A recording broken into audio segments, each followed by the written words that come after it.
star à nu est de retour.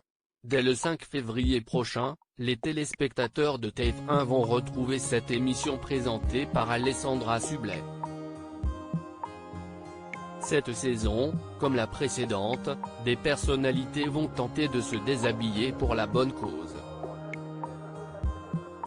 Pour rappel, l'année passée, tous les candidats avaient réussi à enlever leurs vêtements pour sensibiliser au dépistage du cancer du sein, du testicule et de la prostate, qui peut permettre de sauver de nombreuses vies.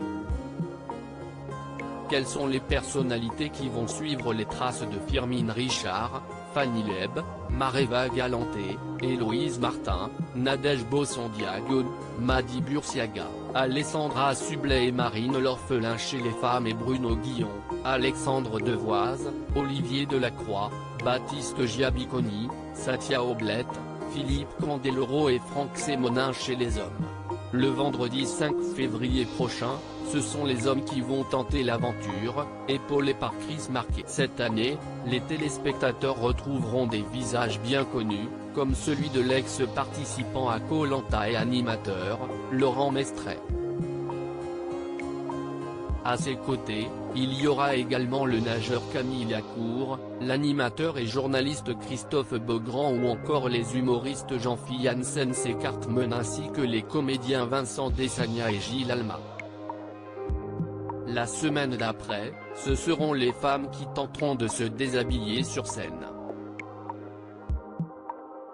Et cette année, le casting est encore prestigieux puisqu'il y aura l'humoriste et chanteuse Lola Dubini, l'ex-Miss France Maëva Cook, l'ex-reine de beauté et comédienne Linda Hardy, la danseuse Inès Vandamme, la chroniqueuse Nathalie Marquet et l'animatrice Anaïs Grangerac. Alessandra Sublet a hâte et encore une fois, c'est Alessandra Sublet qui sera aux manettes de ces deux soirées. Après avoir elle-même participé à l'émission, l'animatrice ne se déshabillera pas cette année. Mais elle est toujours très fière. C'est un ovni. Ce n'est ni un divertissement, ni un documentaire, pas franchement un magazine et pourtant il emprunte certains codes à chacun de ces genres, nous expliquait-elle il y a quelques mois.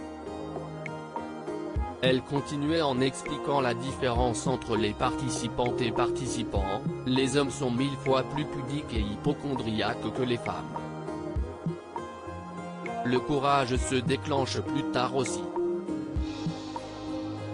Mais si vous leur dites que l'un des premiers effets négatifs du cancer de la prostate, c'est l'érection, vous les laissez mariner 2 jours et je vous jure que le 3e, ils foncent se faire dépister.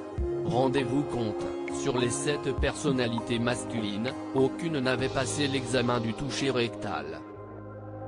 Et chez les femmes, elles n'étaient que 3 sur 8 à avoir fait une mammographie. Il est temps que ça change.